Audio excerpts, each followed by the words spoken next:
প্রাচীন মিশরের মমি নিয়ে আগ্রহের শেষ নেই মানুষের। আর সেই আগ্রহ থেকেই এর ঘ্রাণ নিয়ে গবেষণায় নামেন একদল গবেষক। পরীক্ষায় খুঁজে পান বিস্ময়কর নানা তথ্য। হাজার হাজার বছরের পুরনো এসব মমি থেকে পান কাঠ, মশলাসহ নানা ধরনের মিষ্টি সুঘ্রাণ।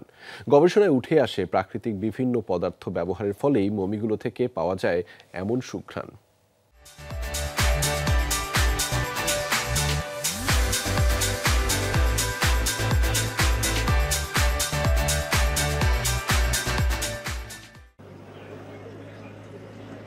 প্রাচীন মিশর নিয়ে মানুষের আগ্রহ বহুকালের। যুগ যুগ ধরে হয়ে আসছে পিরামিড, মমি, ফারাও, হায়ারোগ্লিফের মতো বিষয়গুলো নিয়ে বিস্তর গবেষণা।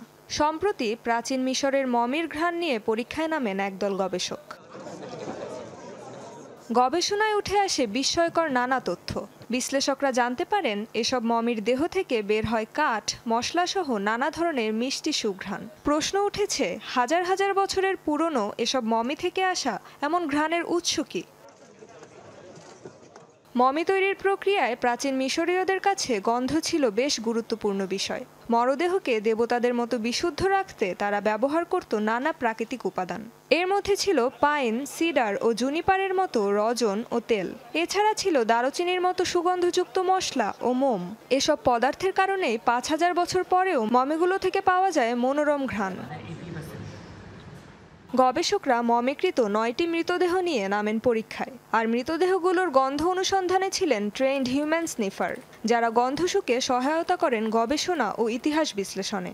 এছাড়াও ব্যবহার করা হয় বৈদ্যুতিক ও কৃত্রিম নাকের মতো সরঞ্জাম।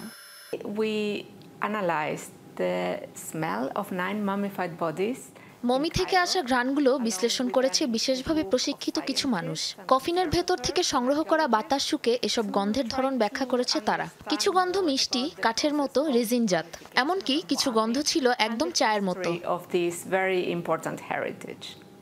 এ গবেষণার আরেকটি চমৎকার দিক হলো, এতে কোনো মমিকে স্পর্শ বা কোনোভাবে ক্ষতি করা হয়নি। শুধুমাত্র বাতাসের নমুনা বিশ্লেষণ করেই প্রাচীন সংরক্ষণ প্রক্রিয়া সম্পর্কে এত কিছু জানতে পেরেছেন গবেষকরা।